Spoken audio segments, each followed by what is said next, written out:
Hi and welcome to another story, and today we have part 2 of The Parent Agency by David Baddiel, continuing from chapter 6. As he approached the wall with the posters on it, Barry kept a close eye on Bond and more importantly on the Walter PPK with silencer now pinned to his chest. Barry could feel the two big feet of his onesie dragging across the carpet. Buono Mastalin.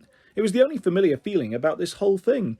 He walked towards the 007 poster, but James Bond flicked his cold, suspicious eyes to the right, so Barry moved over to where Lionel was smiling at him. "Hey, perito, mercades el niño, on el avión, on ese ancio que. Pardon me?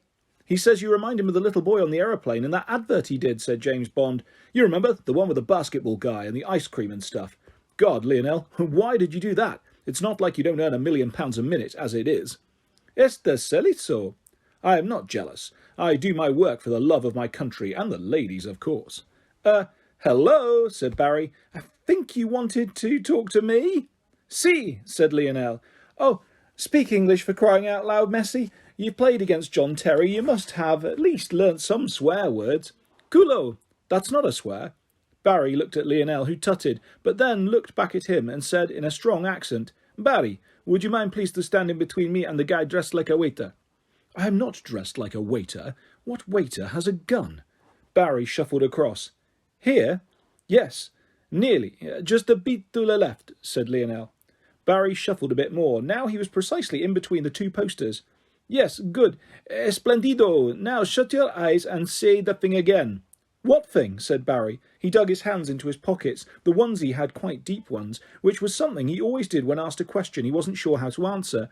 In the corner of his mind he noticed that crumpled up in his left-hand pocket was the list of things that he had blamed his parents for.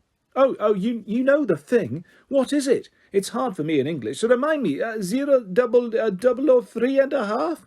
7. You know it's 7. Yes, but on that poster you are a little half-size version of yourself, so 003.5. You see, Barreto, what I did there? He's clever, no? James Bond raised his eyes to heaven. Can we please get over with this? In 2 hours I have to be strapped to the underside of a stealth bomber. What thing? Said Barry again. Pardon? What thing am I meant to do? Oh, the thing about your mum and dad, your wish. Oh, right, said Barry. He shut his eyes loudly. Like you did last time. OK, said Barry. He didn't know why he said that. It just felt appropriate. I wish I had better parents. He opened his eyes. Why? Why do I have to say that? He was stopped from finishing the question by noticing that both Lionel and James Bond were waving at him. Little waves like goodbye ones. Barry frowned. Then the glow behind the posters got super strong and the wall vanished in a huge burst of white light. Part 2. This world seems to be enough. Monday. Chapter 1. When Barry's eyes recovered from the shock, he couldn't see his room anymore. In fact, he wasn't in his room anymore, nor was he in his house, nor was it night time. The only thing that was the same was that he was still wearing his zebra print onesie. He was walking up some steps. He didn't know why he was walking up them. He felt scared, but something stopped him from doing what he would normally do when frightened, crying out for his mum and dad. He simply kept on going. Just before he got to the top, Barry felt a fluttering by his feet. Looking down, he saw a creased, coloured bit of paper, half trodden into the step. A map. Barry bent down, peeled the pages off the concrete and unfolded it. The map was brightly coloured and showed a city marked out with cartoon drawings of all the most important places, like the ones Barry had seen held by tourists on the odd occasions when he and his family would go to London. The city seemed to be called, as far as he could make out from the name written at the top, Youngdon. Geographically, it looked a little like a map of London. The drawing showed all the big buildings in the same places, except instead of the Houses of Parliament, there was something that looked like a cross between the Houses of Parliament and a soft play centre called the Playhouses of Parliament. It included a clock called Little Ben. Hyde Park was called Hide and Seek Park. Nelson's column was entitled Nelson the Bully from the Simpsons column, and both Oxford and Piccadilly circuses appeared to be actual circuses. In the middle of the map, though, there was a large official-looking building that didn't match anything from the real London, above which was written in big red capitals, 3 letters, T-P-A. Barry looked up. While examining the map, he'd moved up a couple of steps, and now he could see that he'd reached the top of a subway. Looking out onto the street, it was a very busy street, in what looked like the centre of a big city. There were shops and tall buildings and traffic, and more shops, and more tall buildings, and more traffic. Barry was frankly disappointed. He knew he had come here by magic, and he reckoned that if you went somewhere by magic, then it should be, well, a really different world, where people drove floating cars or monsters spoke to you in computer code, or maybe, and the map had led to him to think this might be the case, it would be a world where everything was designed for children, where sweets grew on trees and Xboxes fell from the sky. Here, though, all he could see were lots of grown-ups doing their boring grown-up stuff, going to work, shopping, speaking very seriously on their mobile phones about money and offices. Barry decided, therefore, that he had simply been transported to a big city he didn't know, perhaps one off the A41. As such, he thought it would be best if he just went home. He didn't know how to get home, though, so he shouted, at the top of his voice, "Excuse me!" It came out very loudly. Quite a lot of the grown-ups stopped what they were doing and looked at him. "I'm Barry, and I'm 10 years old," he said. "Well, nearly 10, in 5 days, and I'm here on my own. Can someone please help me?" Barry expected that by shouting this, he would make at least one of the grown-ups come over and take him to the police station or phone his parents or something. But one of the grown-ups didn't come over. They all came over at once. There were loads of them crowding around him. Couples mainly, fat couples, thin couples, old couples, young couples, hairy couples, bald couples, even the women. Well-dressed couples, couples who both wore slacks, smelly couples, couples who weren't easy to describe, one to one another or another. They were all saying things. "Barry." They were mostly saying it first. "Barry." "Yes," said Barry to some of them, before realising it would take too long to answer everybody. "Barry." "We'd be great for you. You'd love it at our house. Come and be with us, Barry." And others were saying, "Here, please, have a look at this. Take our card. Here's our CV. Would you mind just reading it? Take your time." While they were saying these things, they were trying to hand him bits of paper or cards. On the bits of paper were photos of the couples, looking smart and smiling. There were also lots of information about each couple, where they lived and what kind of car they owned, and how much money they earned and stuff like that. But Barry didn't have time to read one to the end before another was thrust into his hand. "Hey, okay, thank you, but I just need to get back to my house." "No, Barry, come and live with us at our house." "No, our house is much nicer. We live next door to a theme park. Our house is made of candy floss." "That's not true." "Okay, it isn't, but we've got a lot of candy floss under the stairs." "What?" Barry said. "Why are you saying all this?" They were all around him, bumping him and knocking him in their desperation to get him to look at their bits of paper. He was starting to feel afraid. Then suddenly he heard a voice, a kid's voice, which made him realise for the first time that he hadn't seen any other children on this street or in this crowd. The voice was tinny and amplified. "Okay, get back," said the voice. "Come on, all of you get back. Back we go." It sounded strangely familiar. "You know the procedure." The adults all fell silent, moving away from Barry, who squinted and saw coming across the crowd 2 figures he immediately recognised. One of them was talking through a loud hailer. Barry stared at them. "Lucas," he said. "Taj, what are you doing here?" Chapter 2. "Sorry, but we don't know who you're talking about," said Taj. "I am PC-890 and this is PC-891. PC? Barry realised then that they were wearing uniforms. Not exactly like police uniforms. They were more in fact like blue, dark blue onesies, but similar enough for Barry to say like police constable. Taj looked at him as if he was talking gibberish. "No, parent controller, of course." "Huh?" said Barry. "What's that?" "Watch and learn," said Lucas, which made Barry think that he definitely was Lucas, as that was exactly the sort of thing he would have said. Lucas and Taj turned round. Lucas raised the loud hailer to his mouth again, and Taj took out of his pocket a large silver whistle. Lucas looked at the crowd, who were still all standing there waiting. "Okay, everyone, go back to your homes," he said. "But I'm on my way to work," came a voice. "Well," said Lucas, "all right, go back or onwards to your place of work, whatever. You all know the procedure." "You said that before." "Yes, all right, anyway. We will be taking this boy to the agency. You are, of course, all welcome to send your applications there, those who aren't already on file. And now—" He nodded to Taj, who blew on his whistle as loudly as he could. The blast was deafening and went on for quite a long time. Barry put his fingers in his ears. The crowd began to move silently away.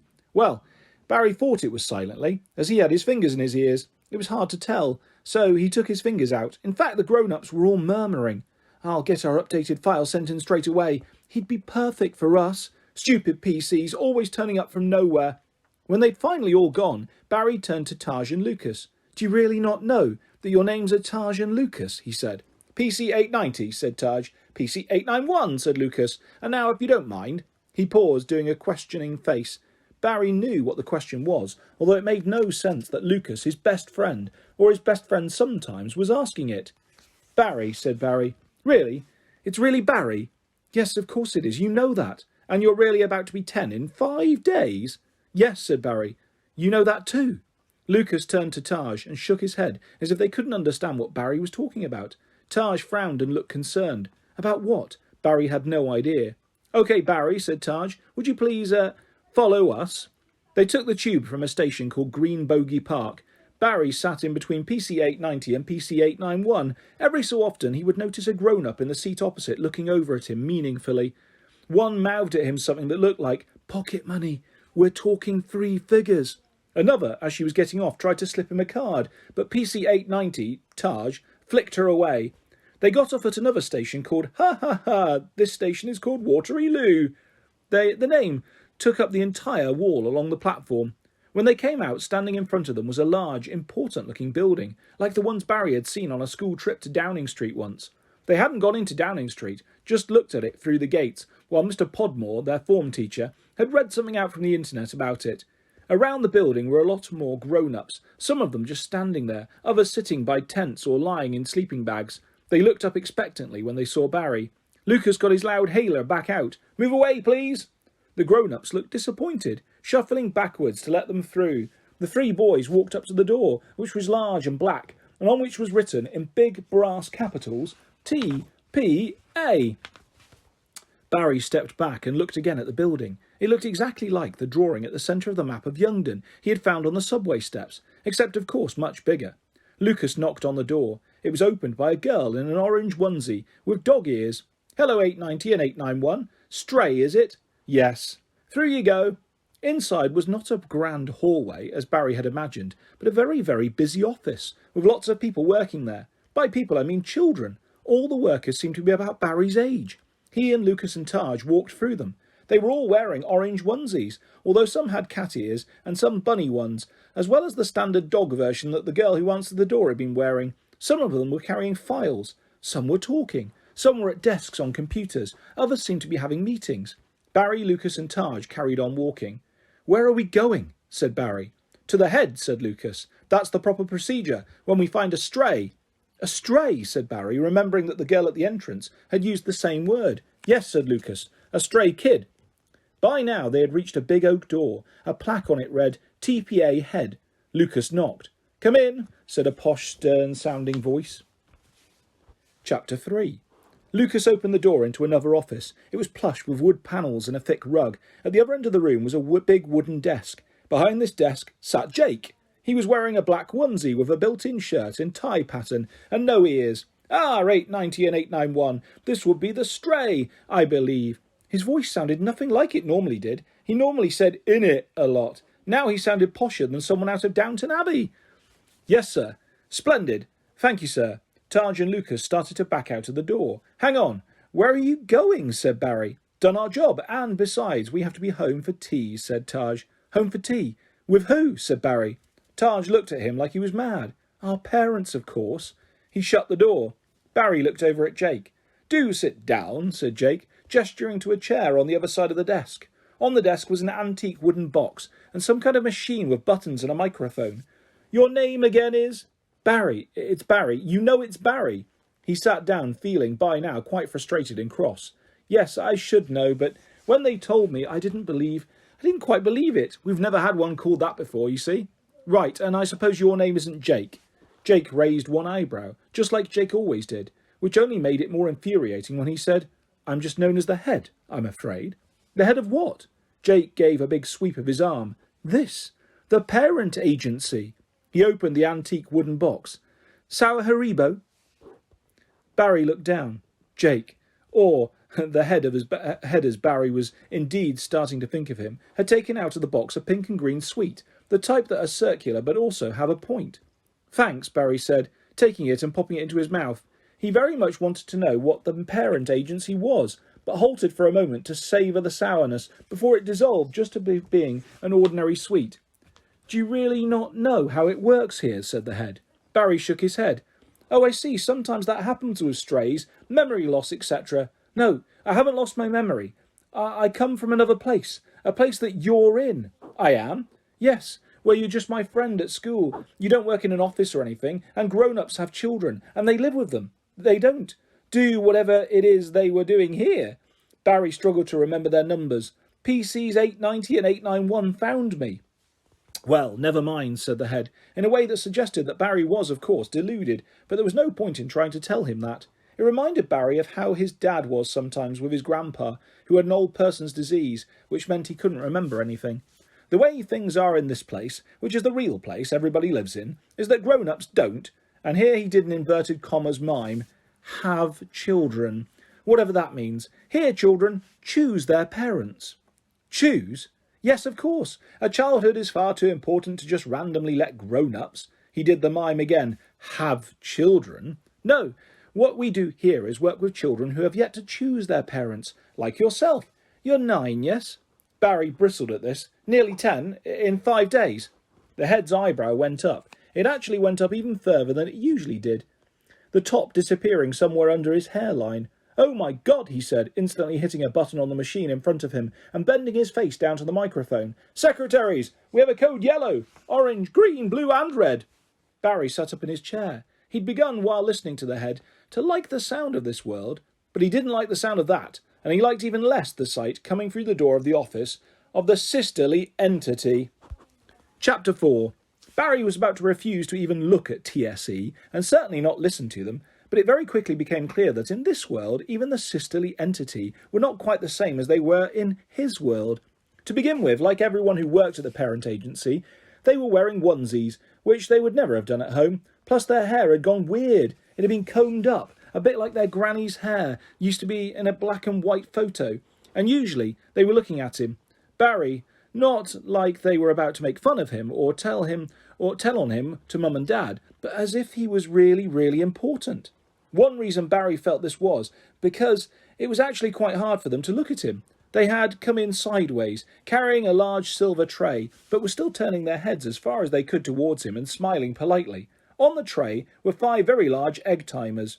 They were made of glass and each one was a different colour: yellow, orange, green, blue and red. The sisterly entity set the tray down on the head's desk, between him and Barry, and went to sit on 2 of the chairs at the side of the room. Then they took out from the pockets of their onesies notepads. Real pads. They both flicked them open, followed by real pencils, sharpened and ready to write. Neither of them was getting ready to mime with their palm. Not wanting to look at them, Barry said to the head, "Those are very big egg timers." "Egg timers? These, Barry, are hourglasses." "Oh yes, I've heard them called that too. These are 24-hour glasses, day glasses," said the head. "So, 5-day glasses, and in 5 days' time," he picked up the first glass, the yellow one, and dramatically, a bit over-dramatically, Barry thought, turned it upside down so that the sand started to fall, and said, "You, Barry, will be 10. "Yes," said TSE1, "hardly any time to make sure he doesn't end up." She trailed off. "You know," said TSE2, also trailing off. The head did a small, quick, and supposedly, but actually not very secretive, head shake at them. Barry knew this was body language for "shh, don't tell him about that." "Hold on," said Barry. "What happens to me if I don't find," he could hardly believe he was saying it, "parents by my 10th birthday?" "As you can see, Barry," said the head, ignoring the question again, "the sand in the 24-hour glass trickles down very slowly. It will take, in fact, exactly 24 hours, said Barry. "Yes," said the head, looking a little put out, since Barry now realised he had only been pausing for effect and had wanted to say that himself. "So, secretaries," said the head, moving on, "what will you suggest in terms of parent finding?" They frowned. One turned to the other and started whispering furiously, while the other nodded furiously and went, yes, right, furiously. Then they turned back to Barry and the head. "We think, sir, that given the, circumstances," said TSE1. "Yes, said TSE2, glancing significantly at the row of day glasses. "Circumstances? The best thing might be our 1-a-day parent package offer, which we could run for 5 days, said TSE1. "We don't, as you know, sir, normally offer that for 5 days running, but in the circumstances," said TSE2. "Can you please stop saying circumstances in that whispery, looking around as you say it way?" said Barry. breaking the rule of a lifetime, well, of the last month, by addressing the sisterly entity directly, although he'd already started to think of them as the secretary entity. Interesting, said the head. I like it. Barry looked at him. It was as if he hadn't spoken at all. He took a deep breath and decided for the moment to forget about his circumstances. This package, he said resignedly. How does it work? We'll match you with 5 different sets of parents, said Secretary 1, and you can try them out. A daily trial, each set of parents for a day, said Secretary 2. And then, said the head, you can tell us which set you like best. And Bob's your uncle, or rather your parents. Sorry, I shouldn't have said Bob's your uncle. That's confusing, unless one of those parents did indeed have a brother called Bob, in which case Bob would indeed be your uncle. Right, said Barry, confused. Also, said Secretary 1, if you let us know of anything you might want to do with each set of parents, go to the zoo, visit a theme park, a trip to the cinema. We can take a note of that now and let them know in advance. This, Barry had to admit, was starting to sound interesting. Chapter 5. The head took out from under his desk a gold laptop. So, he said, let's begin by having a quick look at the profiles. He opened the lid, pressed a button and then turned the laptop round so Barry could see the screen. On it, a series of pages, a little like Facebook ones, were flicking past in a slideshow. These are the parent profiles, said the head. Every prospective parent has to create one of these and send it in. Barry could see as the pages went by photographs of grown-ups smiling, mostly posing outside their houses. Some of them stood in front of trampolines, of swimming pools, or big collections of toys, others in front of tables laden with delicious-looking food. Each one includes a short film message too. The head clicked on a box on one of the pages. A couple in their front garden suddenly started moving. Hello, I'm Sheila, said the woman. And I'm Michael, said the man, who was holding a guitar. And this is our song about us. And hopefully, said the woman, pointing at the camera, you. Strum, strum, strum, went Michael's guitar. We are the Radcliffes, they sang cheerfully, and we never have any bad tiffs.